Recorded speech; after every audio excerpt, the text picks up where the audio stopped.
Ladies and gentlemen, this man needs no introduction. Jessie Barron, ladies and gentlemen. How's it going? We're going to continue clapping. How's it going, buddy? Going well. How are you doing? I'm doing great. It's been so long since I've last talked to you, honestly. When was the last time? I don't remember. I can't remember. Probably something with baseball, I assume. Yeah. But then that whole kind of thing kind of got screwed up, and then everyone kind of left, and yeah, man, it was bittersweet. I really did miss the entire squad what we had. Yeah. I thought that was cool, but hanging out with like you guys all the time, that was always fun. Especially like going over the summer, like going to all these hotels and stuff like that. Mm-hmm. Dude, fun. Travel baseball was honestly, it was the time of my life, especially with you guys. It's fun. That team, and it was so awesome because we stayed together for so long, and then for us to kind of play as a team for like it was like 3-4 years. Oh, it was just the best, and we got to travel. You still talk to like Phil and Xavier and all those guys? Mm-hmm. I've talked to X maybe like once. Yeah, let's kind of go through it player by player. I think the guys I talk to most are obviously Sam, Dylan Zhao, Andrew York, you sometimes. I mean, much more recently now. I'll get a message from X every now and then. Maybe Mandeville here and there, but everyone else I rarely talk to. Like especially the Danville guys. What's up? Oh, that's my girl. What's going on? You met Eric's here too. Hey, what's going on? That's Razelman. Yeah, what's buddy, up, how's it going? Dude, good. How are you? I'm great. How are you? I've seen better days. Yeah? It's been a while? It's been a minute. Do you know you got Tommy John? Really? Yeah. What happened there? Did you know? Mm-mm. Did you know? Mm-mm. How'd you guys get in here? Yikes. It wasn't locked. Yikes. Fired. So, Tim, are you going to interview him about how he's a Division I baseball player? You're horrible, dude. You know you're recording all of it? I hope the media... What is happening? What is happening? Oh, man. This is great. I love this. They're horrible people. I'm sorry. Are you horrible people? Are you still on campus right now? We moved into a apartment in San Francisco. No way. Really? Oh, that's tight, dude. Our lease is supposed to start technically like in this month. Oh, really? So we don't want to be still paying for it in the summer. So you have to start your lease this time around the year. Financial advice. But yeah, going back to like slammers, like who are the guys you talk to most? I assume Phil, X. Yeah, obviously I talk to Phil. Yeah. Xavier all the time. Do you remember Anish? Yes, I do remember Anish. Talk to him. That guy. Sam, me and him go golfing all the time. Sometimes you come with Jay. Nope. No, I don't remember being invited once. You went one time. I went one time with Jay and Sam, but not you. But we were planning on going all together. Yeah, I just heard you guys showed up, and I was like, hey, why don't you guys wait? I'm working, and then you guys left. So I was like, all right, cool. But I was like, whatever. But yeah, dude. Tell me about like your what's like your most fond, like what travel baseball memory is like probably like what memories are you most fond of? Kind of give us some stories.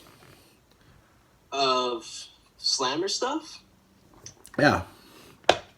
Well, I remember that we would always go, like, Twin Creeks was always a big one. Mm-hmm. That was a classic. Mm-hmm. That was where half our games were all the time. Exactly. And we would get tri-tip sandwiches after the game or in between the games. Dude, I could not hold one of those things down. Well, no. Especially in between games. I was... Exactly. Yeah. Twin Creeks tri-tip sandwich. Twin Creeks is really probably the main memory that I still have from Slammer baseball. Mm-hmm. Yeah. My most like kind of travel ball story that I enjoyed. I mean, this kind of just sums it all up in like one, story. So we're in Reno, right? We're in Reno. It's like the last game of pool play, and we're playing at like 7:00 at night. We were playing at like that, dirt field, like on the outskirts of Reno, where all like, the riffraff kind of hangs out. And we're just pounding the hell out of this team. Like, we're up by like 15 runs, I think. It was like the third inning. We're just trying to get out of there. Because I think we were undefeated at the time. As like, top two teams that move on, or top two teams of each pool, because there's two pools, move on and play in the the tournament tomorrow morning at like 8 a.m. for some reason, when they could have just done it at like 9 or something. I don't know why, but so game finishes up. We're all tired as heck, but like we all go out to dinner together because that's what we do when we travel as a team. Go out and get some eat. I think we went to like BJ's that day. Yeah, we did that a lot. Yeah, we went to BJ's. That's how we that was a lot of fun. Yeah, and then afterwards, I come home or I go back to the hotel. It's like, I want to say it's near midnight. It's like almost damn near midnight. I got a shower. I'm going to go to bed. But when I walk into the room, Mike and a couple of his teammates are in my room playing PS4, and it's like 12:30 at night. I'm like... I do remember this. Yeah, you remember that? You remember that? I was in there. It was like... Isaiah Lee was there. Lee was there. Davide was there. There are a couple other people too. Yeah, but it was all the older guys. Yeah, I walked in. I'm like, you've got to be kidding me. So once they all left, I'm just freaking passed out of sleep, and we got to wake up the next morning and play. And then we ended up winning 2 games and going to the championship. I mean, pretty much just because you pitched, because you freaking huck. Yeah, that was a fun time for definitely the squad and me. Yeah. It was always like the team dinners, and I wouldn't say the team bonding, but like kind of just when everyone kind of just hung out like after the games. Because the games were fun, but it was just doing stuff after with all you guys was it was a slice. Yeah. How hard are you throwing now? Well, that's the thing. Like with me, velocity has not really been my priority. Really? I mean, I've been trying to focus on it a lot, especially this past year, because now I'm in college now, so I got to get the velocity up a little bit higher. But I've never been like a high intense velocity guy. I've never been throwing high 80s. I've always been throwing mid to low 80s. But my specialty is like command and movement. Yeah. So there's like many different aspects to the game, and those are the two that I value the most. And that's what I practice my command the most. I practice getting maximum movement on all my pitches the most. And I understand that velocity is more of a over time. Like once you get stronger and once you develop a little bit more, you're gonna have a little bit more velocity and a little bit more strength in your body to actually get those higher numbers. But that's just in the future for me, honestly. Yeah, for sure. I just remember like there was that one like spring season, I think, when everyone was like playing with their high school teams or something. Or like I didn't see you for like I think it was maybe like a fall season because you were playing football or something. Yeah. But once winter came, I saw you throw a bullpen up at the stables one time, and then you're just freaking hucking it. I'm like, what the heck? I'm like, when did Jessie start pitching? And then, he's hitting the outside corner with that cutter just consistently. I'm like, how is he doing this? So like, first of all, like when did you like start pitching, honestly? I started pitching the story is when I tried out for high school baseball my freshman year, my junior varsity coach told me like, you're gonna be a good pitcher one day. so we're not going to throw you at all your freshman year because you're good in the infield. So I played infield, and then I played third base for my whole freshman year on the junior varsity team. And my sophomore year was when everybody, like, whole new coaching staff came in. So all of those rules didn't apply anymore. So I was pitching for the varsity team my sophomore year, and then it's all from there. Then I started pitching over the summer more, and I started getting scared of hitting 90 or 85 mile per hour baseballs. So that's when I fully committed to switching over to pitching instead, because I knew I could handle that intensity. Yeah. I mean, you like soon became the ace of our team.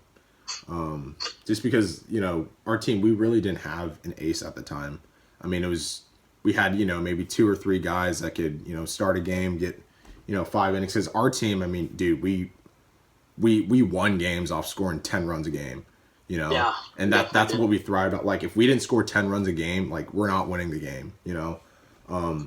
But, you know, there were just some games where it was like, you know, we just couldn't hit, you know? And then we wouldn't be able to win those games. So we needed a guy that could go out there and just shove 7 innings, and we just needed, like, 1 run. And that's what you did, and that's what you brought to the table.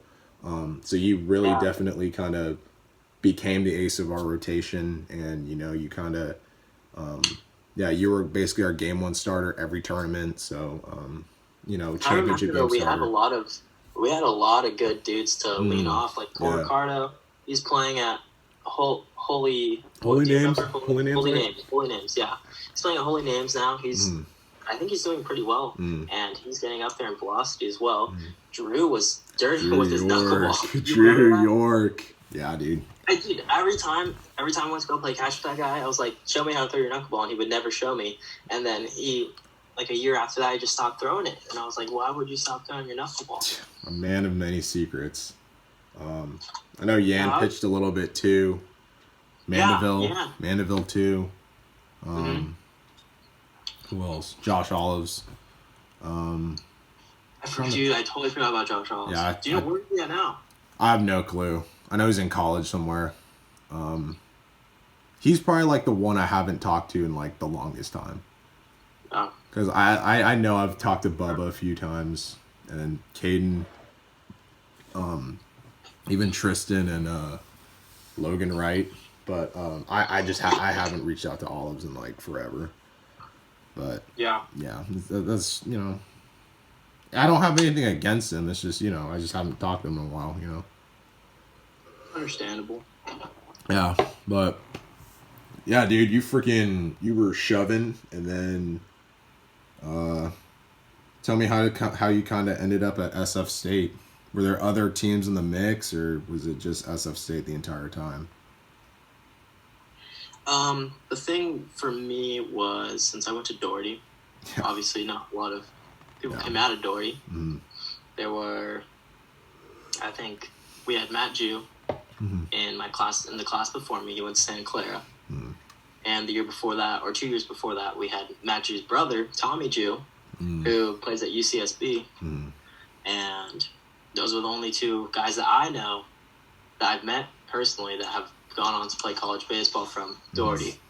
So I knew the odds were pretty much stacked against me, because I knew that the chances of a scout coming to a Doherty game were very low. But my opportunity arose when we would go play teams like Monte Vista or Livermore or San Ramon or those teams. And when we would go play those people, there would occasionally be 1 or 2 people that a scout would be looking at on the other team. Yeah. So my objective was to do as well as possible in those games, and then hopefully get noticed by one of those scouts. And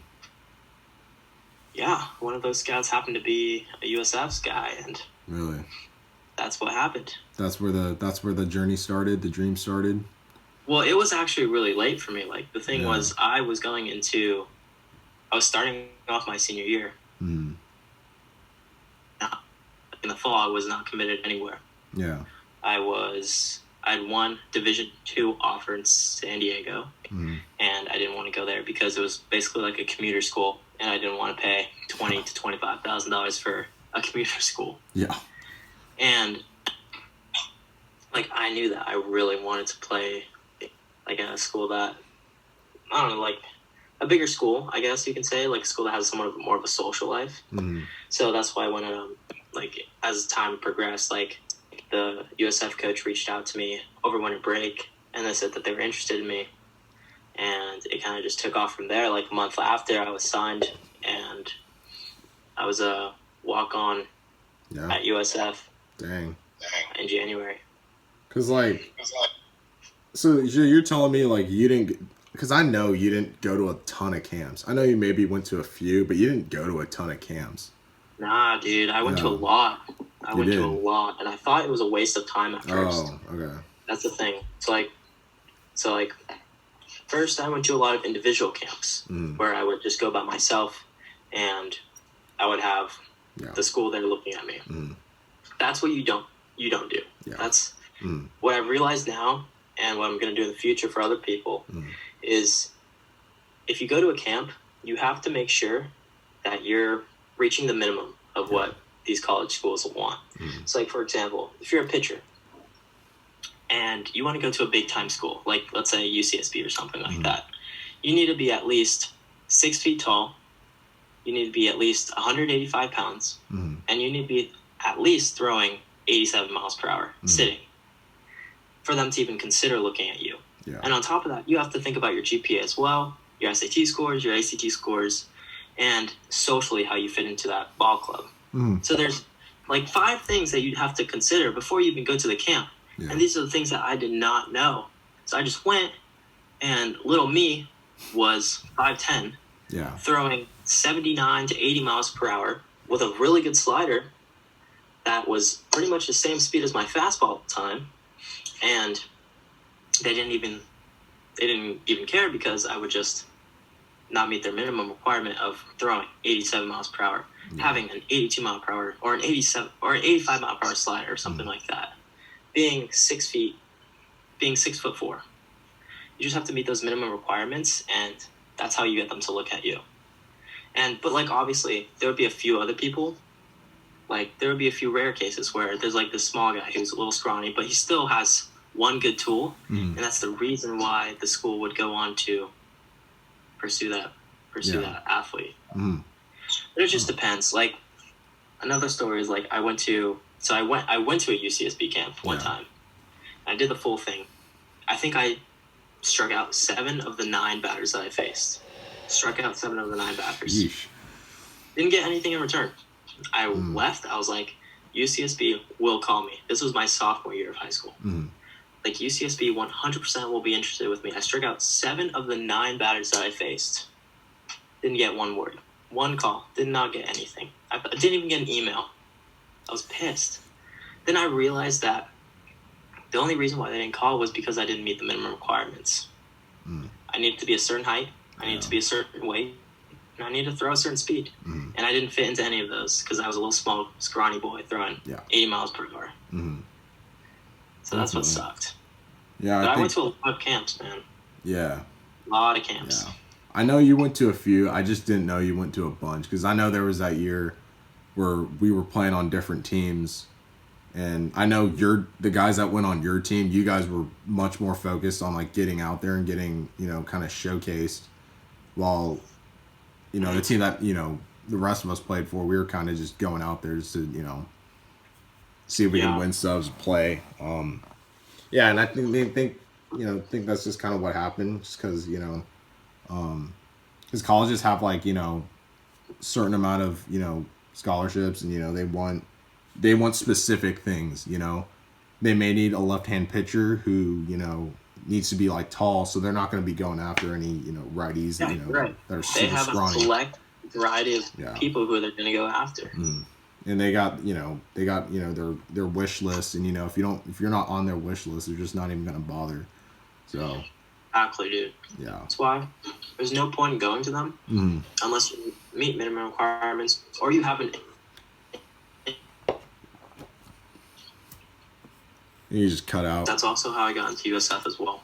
Oh, okay, for sure. Yeah, man. Like, how was your first kind of like training camp? as a pitcher? Training camp? Yeah, how was like your first training camp, playing for a D1 school? It was, I think, what was the first thing that we did? The first thing that we did was we kind of, because like we had a new pitching coach and everything like that, so it was clean from the beginning. It was a clean slate. I wasn't walking into anything new. Everybody was there for the first time, basically, because they didn't know who the pitching coach was. So I thought that was really good for me and the other freshmen, because everybody was feeling like it was new to everybody. Yeah. So it wasn't really difficult to try to fit in. It was more difficult to try to get the routine down and get started and go with the rest of the fall. Because in the fall, like, I didn't know how much, like, it's a whole season, basically. It's like a high school season that they make you play. So they're testing you out, and if you don't perform well in the fall, like, you're gone. You need to perform well, and you need to make the team. Yeah, it's like spring training almost. It is, yeah. If you don't do well in spring training, you're not going to get on that 40-man. If you're on that 40-man, you're not going to get on that 25-man roster. So definitely, for sure. It just depends on how well you did over the fall. So I made sure that was a priority for me, and to work the hardest. There you go. I think what I'd also like to ask is, did you redshirt this year, or were you just kind of on the team, but like, you maybe came in for an inning or two, or? Well, my situation was, so I actually broke my foot a month before school started. And when I got there, I had a cast on for the first month. Yeah. So I missed the whole first month of fall, which was crucial. I was at the bottom because I was a walk-on. Yeah. Then after I healed with my foot, I have a heart problem. So I had a heart condition. It's like, I don't know what it's called, but I have extra electrical impulse in my heart or something. So I had to get cleared by the school in order to play baseball. Yeah. So that took another month. So I was out for the first 2 months of fall baseball. So I had to really do well in order to get a spot on the team, because they were thinking about letting me go. Yeah. So I knew I had to perform, and luckily I did, and they let me be the closer this year. Really? So I closed, and I pitched 9 innings, and I think I did pretty well. That's kind of tight. Freshman year, you're the closer. But yeah, it was cool though. I liked it. I liked the pressure, and I liked having to perform in intense situations. So I thought it was great. And like, even though like I'm used to starting, because I've been starting all throughout high school, closing, I just realized it was just have one good inning and you're done for the day. Exactly. There's a lot of pressure coming into closing. Even in the MLB, it's a big situation most of the time. You're only up by a run or 2 runs, and you got to get 3 guys out, and it's probably the 3 best hitters in the lineup. And it's kind of crazy because your team played well the entire game, but it could mean it means nothing if you don't get the job done. You can give up 3 bombs, you can walk the bases loaded, give up a bomb, and I think that's kind of the crazy thing about baseball is that you could be leading the entire game, but one bad inning could screw the entire thing up. So there's lots of pressure coming into closing. Like, how do you kind of like deal with those, like how do you kind of deal with your emotions before you get in there and you get to work? I honestly deal with them with anger. Like, I get pissed. Yeah. Now, like, if somebody's on the plate, they're gonna get hit. If somebody's being Bush on the field, they're gonna get hit. I play aggressive and I play it with anger. Like, if I'm calm and if I'm relaxed, I'm not going to do well. So that's probably being in high intense situations, and that's why I can perform well in high intense situations, because I like getting angry. I like having to close out a close game and to come up clutch for the team. I think that's great. Yeah. The better thing is, as a freshman, nobody knows what my pitches are. Nobody knows that I have a good slider.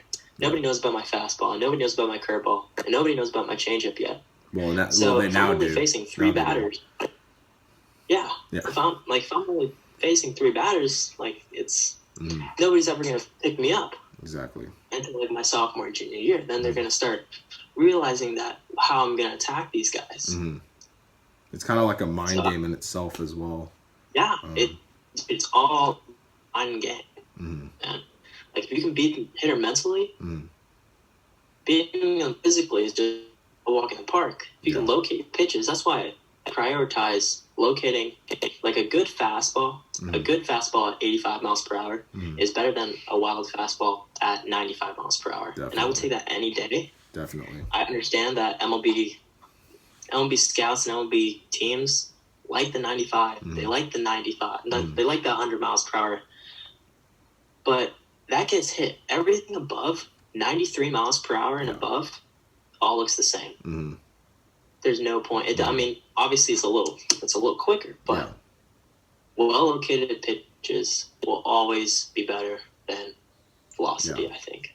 It's definitely an adjustment going from like, college kids are now, they're reaching the high 9s, touching the mid 9s, but you throw a freshman out there, he's only touching, 85, 87.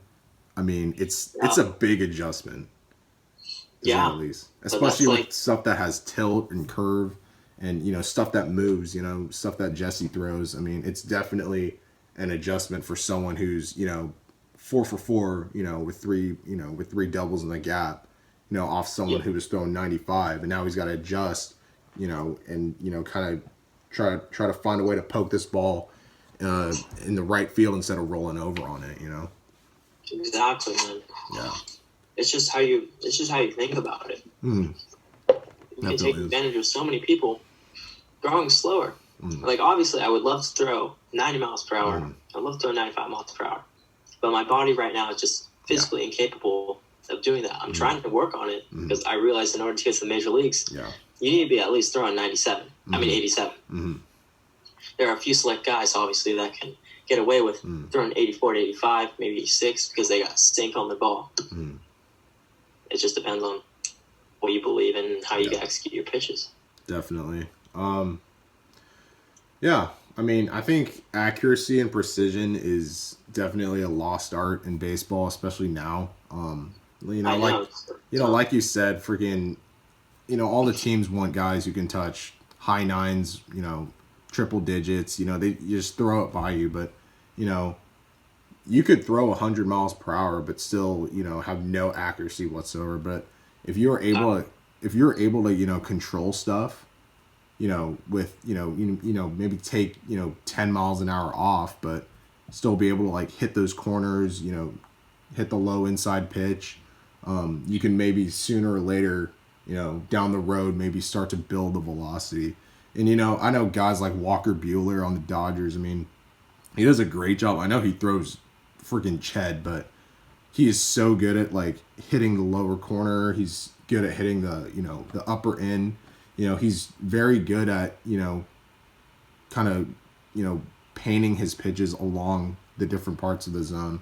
I don't know if he did what you did, like, I don't know if he threw, mid 8s in college, but I feel like that's something you can build up to because, once you have the accuracy down, like you already have, you can start to, hit the weight room, just, and start, starting to, blow the ball by him and, become an elite closer. But a lot of closers, it's just throw 100 miles per hour up and in, but, it's unhittable because it's, almost taking them off the plate. But, once you build that strength, I think that'll make you a great closer, maybe adding 5 or 6, miles an hour on your pitches, but at the same time being accurate with it and, getting all those calls on the corners and stuff. And that's big because if you miss your spot in today's game, balls are getting sent over the trees, Well, that's why I'm working, man. That's why I'm trying to get up. Yeah. Like, I'm doing all this stuff. I know I'm you in are. the weight room. I'm working on my mechanics. I'm taking video. I'm sending it to coach, man. I'm there. It's just a process. And you even work. And if it comes, it comes. And if it doesn't, then you got to work harder. Exactly. That's what happens. Great mindset. I've been to the University of San Francisco. I know your field kind of has like, I know your fence. It's not really a fence. It's more like a wall, but like it has a ton of like netting, just to block it out from the ball hitting an apartment or something. But have you personally seen anyone take it over that like net? Yeah, a few times. Really? It's not actually, yeah, one time in a game. Really? I don't know.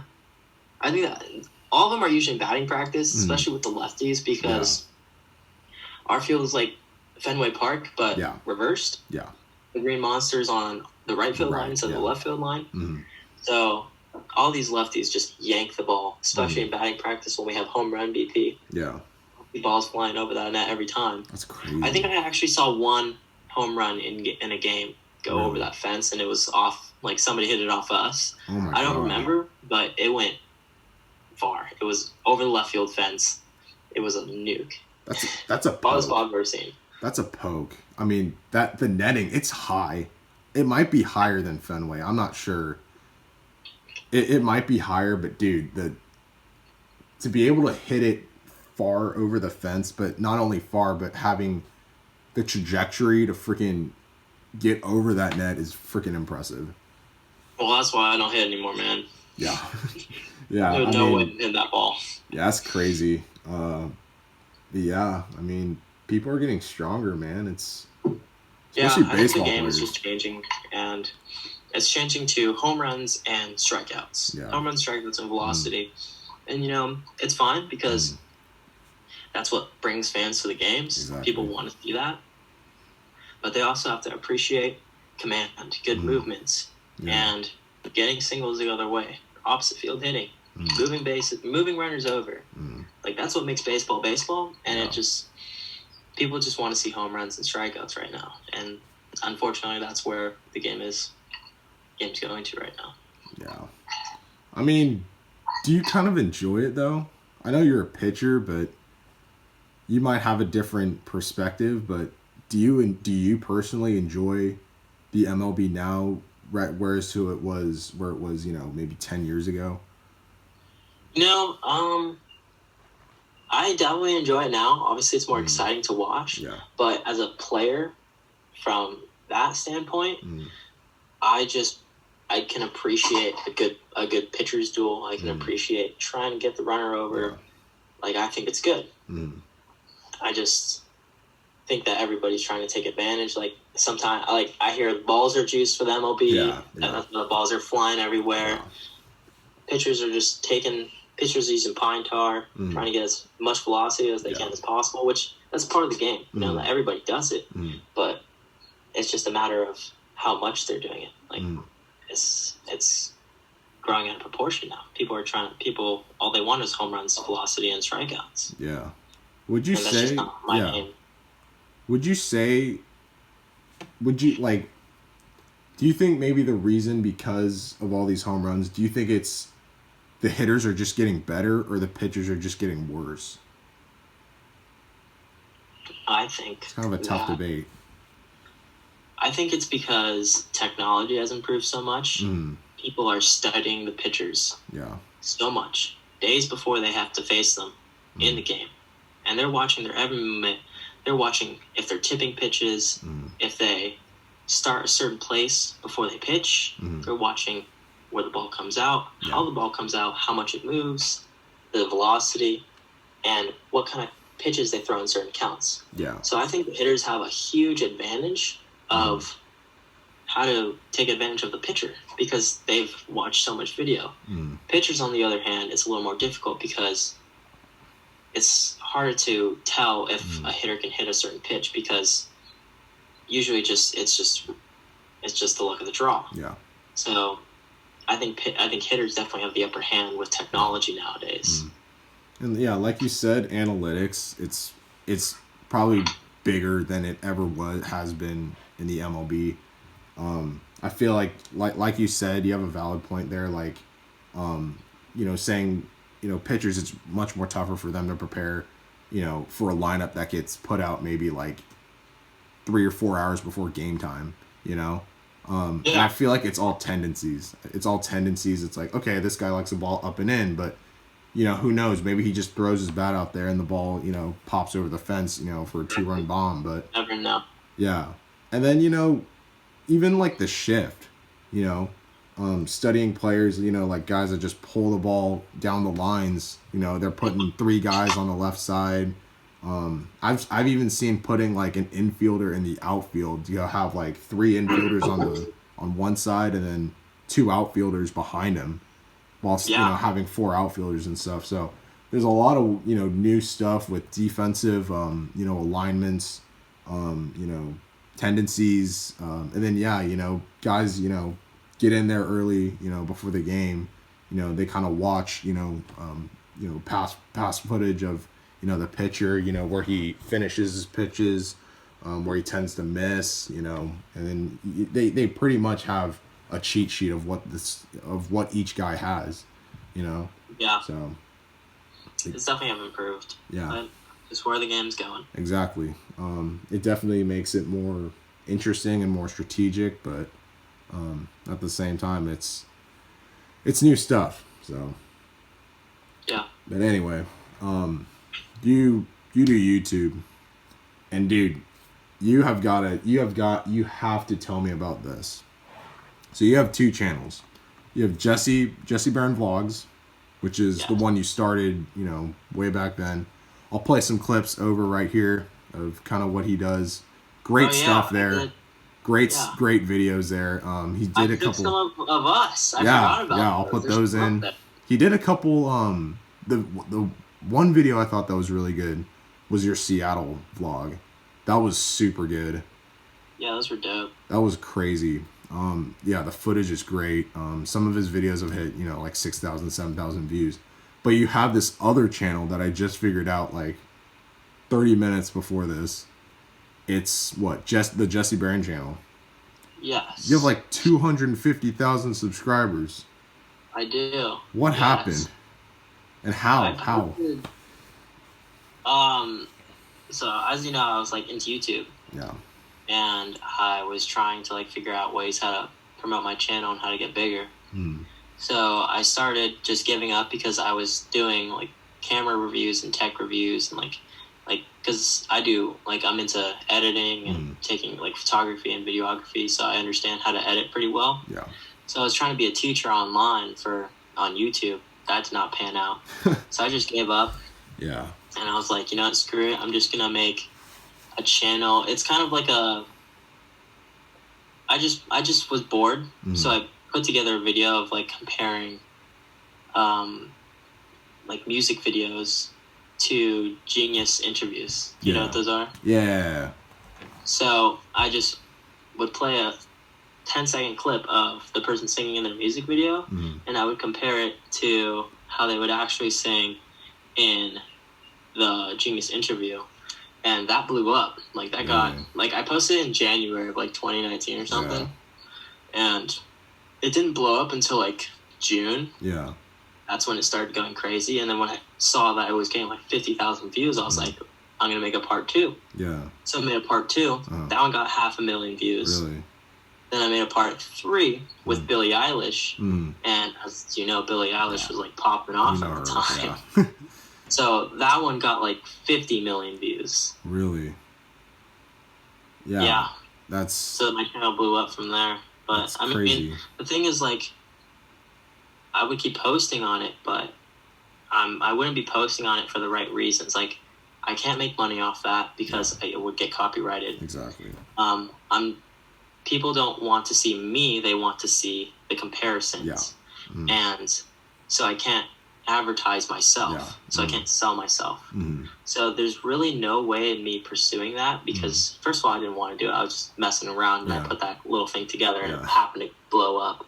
Yeah. But like that's why, like, when you're making a YouTube channel, you're trying to build up yourself as a brand. And if you post something else and that goes up, that's your brand. So I can't switch that niche now that I'm already in it, because if I switch that niche to something else, then I'm going to lose 50 or 60% of that followers, which I would still have a little bit of a following. Yeah. But it wouldn't be good followers. They would not watch my video. They would not like my video. Yeah. I would not go well with the YouTube algorithm.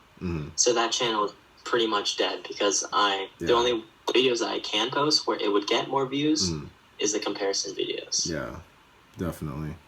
And, you know, it's kind of crazy nowadays because, like, you know, everyone starts YouTube channels.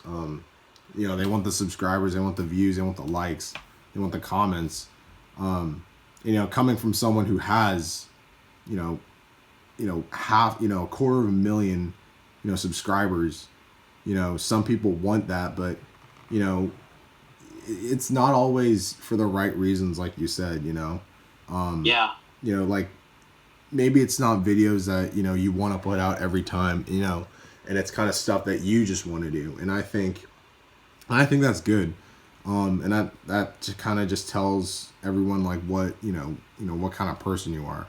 You know, just someone who's not going to be driven away to do other stuff just because 50 million random people think it's good, you know.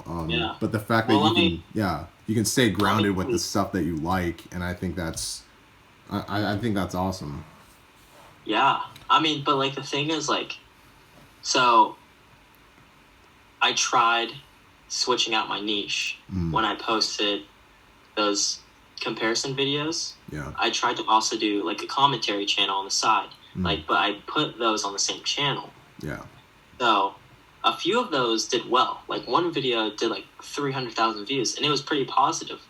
But you have to be careful because if you attack certain creators' audiences, because that's what you usually do in the commentary universe, people get angry, especially if you're not funny enough, if you're not good looking enough, especially if you're a guy. Like, I think if you're a guy on YouTube, it's a little bit more challenging because people just want to see either something funny from you, or they want to see you do something dumb.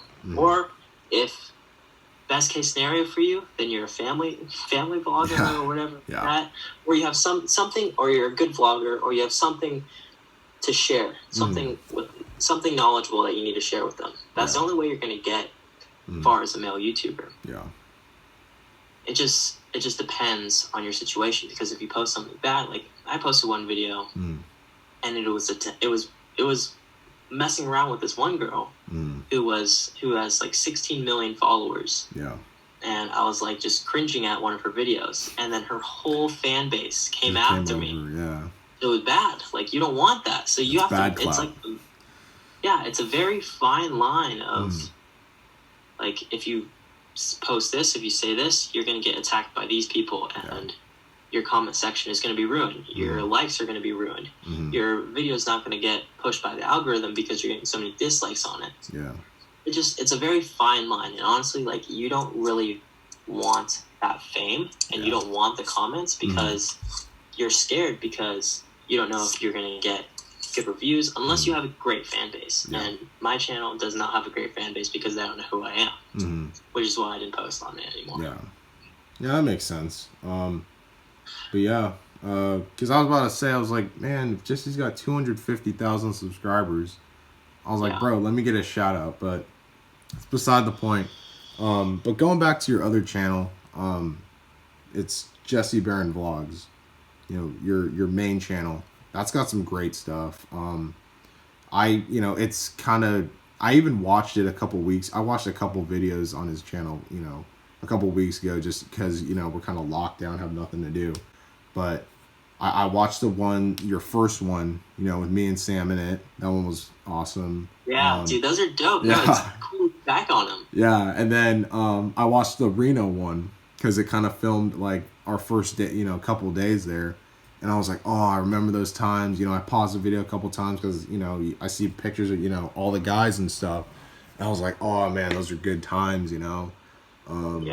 It's kind of like a little time capsule for you. Not only for you, but, you know, for the people that are in it, you know, like me, Sam, Drew, and, you know, all the other guys, X, whatever. You know, it was kind of heartwarming. I was like, oh, you know, those are the good old days, you know. And you even have stuff, you know, about high school. You had, I think it was like a prom vlog or something. What were you, like, DJing that night or something? Or yeah. So you had the camera out on everyone. I did a lot of that stuff. Yeah. Yeah, like, dude, I always got it out, man. That's what my passion is, and that's what I did. I got made fun of it a lot, but like I don't care because now I get to like look back at it in like 20 years or even now, and it's pretty cool to just be like, wow, that was me, and that's how dumb I was. Yeah, you even had your like a Friday night football game one. It's kind of cool because not a lot of people. Yeah, because you kind of get to see like Friday night. You go to the game. What is everyone kind of doing? Exactly. And the clips are good. The editing is like precise. It looks like someone professional did it, and I love the music choice and everything.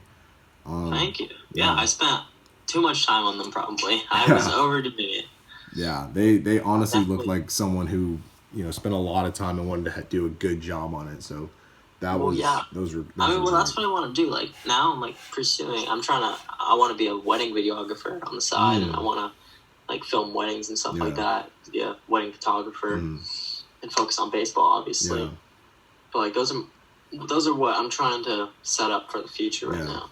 Definitely, and I think you got the skills to do it, man. You definitely got the drive. So I'm looking forward to see great things from you. But going back to like what you were saying about YouTube, you got made fun of. I feel like a lot of YouTubers when they're first starting out, or just like people that have channels and want to start, growing their brand. I feel like a lot of that is, happens. I definitely got a lot of backlash from my channel just because, oh, what are you doing?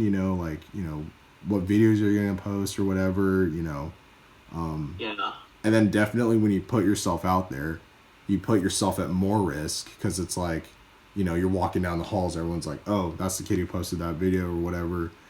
People start playing it in the class, You want to be like proud of your work, but at the same time, it's like, oh, just don't watch it right now or whatever. Or like, watch it when you get home. I don't want to see me on screen right now, but I think that's what kills a lot of dreams is just okay, I'm just gonna get made fun of, so why just keep doing this, and people just click the off button, but yeah, dude, that's exactly what happened. Like I remember I was in leadership in high school.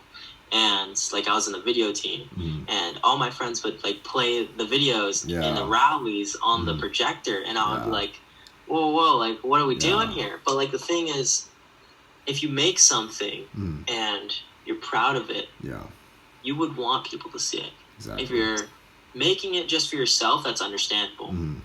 But if you're making it and the purpose is to show other people, if you're not proud of that, then why are you doing it? Exactly. Yeah. Like you need to be proud of your work, and like who cares? The first few videos, they're gonna be bad, but if you keep doing it, you're gonna get eventually better at it. So that's what drove me. Because like now looking at my first vlog, like I could name 30 different things that were horrible with that vlog. Like if you look at the first one and you look at the last one that I did, huge difference. Yeah. The last one's still probably, like, I'll look back at that one in 10 years and I'll be like, that's a horrible video. Yeah. But it's just, I was proud of it and I didn't care who looked at it. Like, at first I was a little embarrassed, but I was like, that's a cool video. Like, I don't care what you think.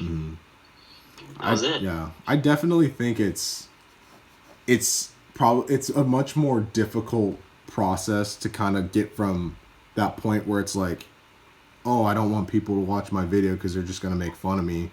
But I want them to watch it because I want to grow my channel, to the point where you are, where it's like, okay, I'm going to put this video out. I think it's great.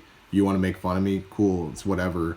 I don't really care. If you want to watch it, go ahead. If you don't, it doesn't, really matter. It kind of takes like a big, like that's kind of a big step.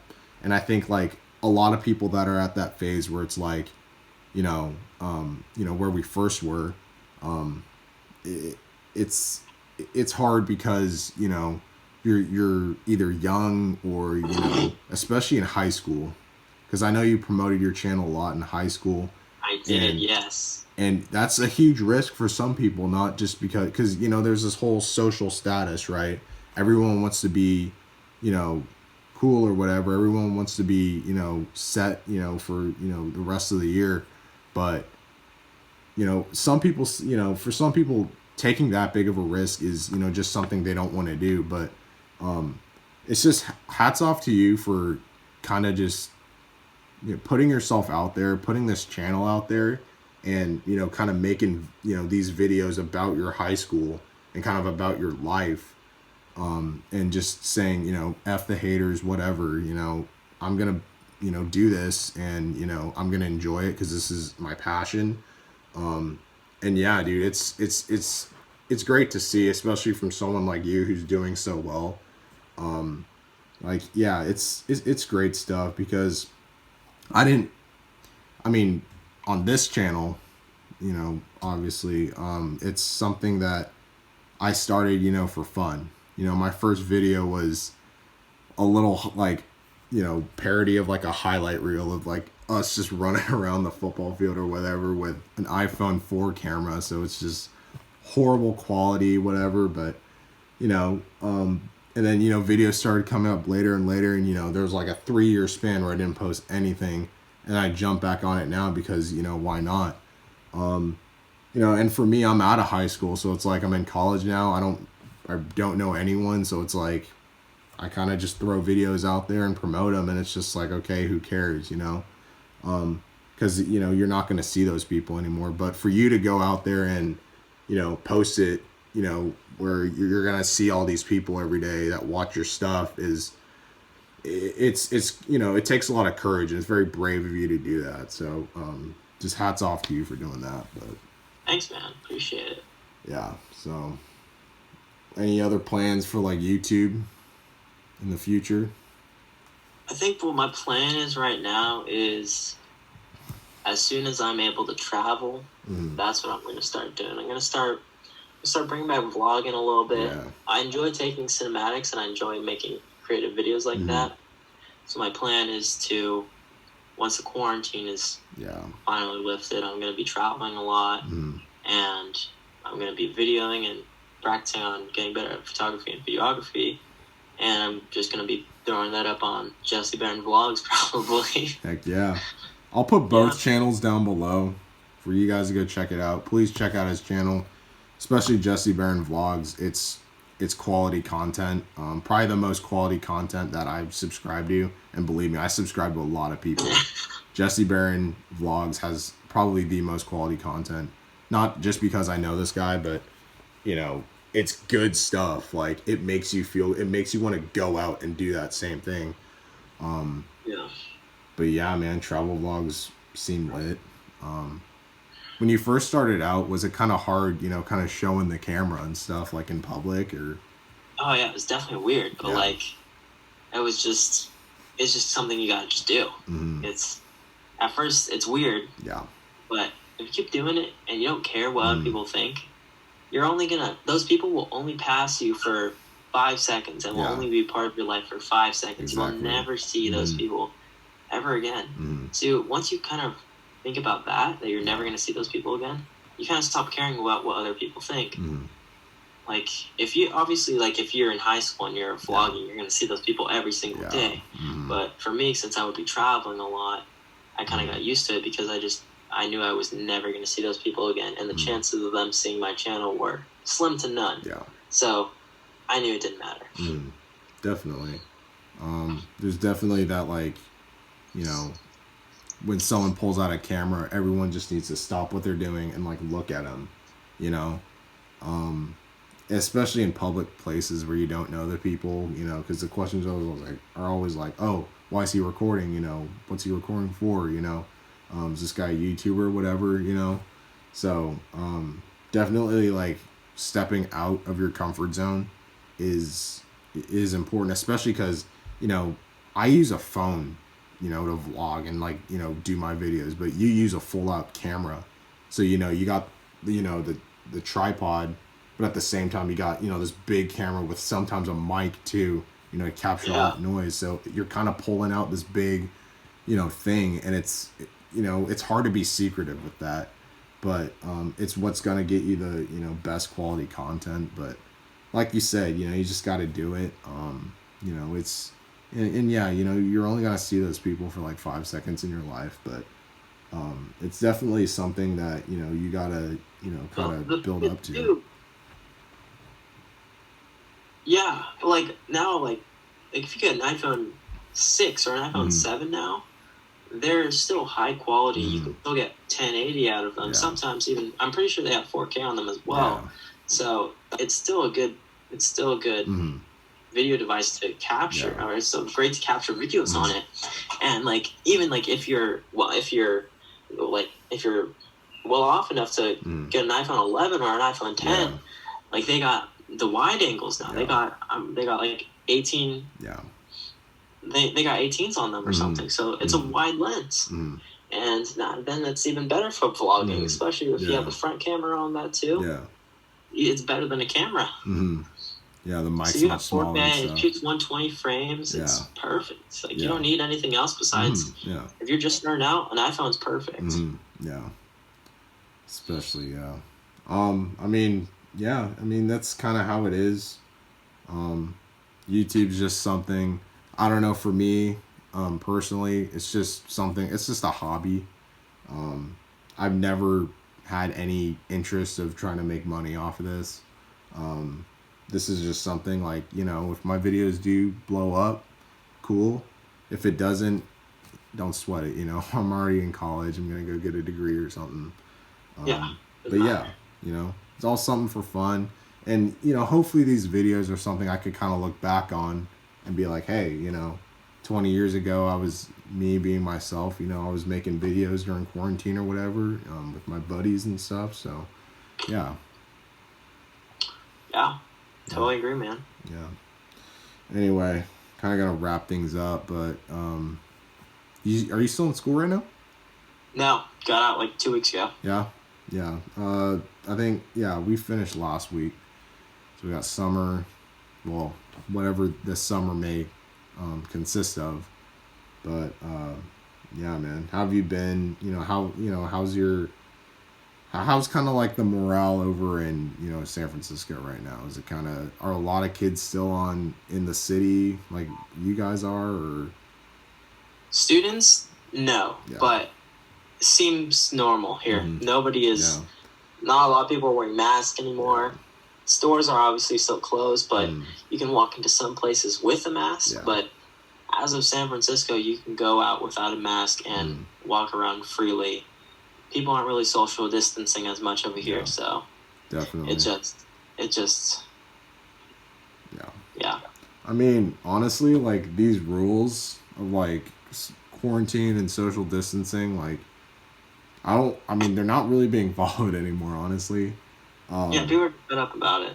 Yeah, I don't know if that's a good sign, but I really hope that's not a bad. I really hope it's not a bad sign.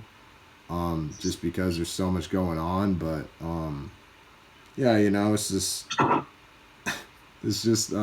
of, you know, kind of got to deal with it, take it one day at a time. But hopefully this stuff blows over. But glad you're doing good, man. It was good catching up with you. I appreciate you coming on. And you know, kind of wasting an hour with me. No worries, man. I loved it. Yeah, dude, we gotta, once this all ends, dude, we gotta like hang sometime, dude. Of course. Get the boys back. Exactly. Make sure you guys subscribe to Jesse's channel down below. His channels, I'll leave all his socials on the screen and down below. Make sure you go check him out. Appreciate you guys tuning into the podcast one last time, or for another time. I have one more episode coming next week with my brother, so stay tuned for that. He'll be announcing his college decision on the podcast. But Jesse, thanks again for coming on. Make sure you guys like, subscribe, comment. Check out Jesse Barron at University of San Francisco Baseball, and we'll see you guys next time. Peace.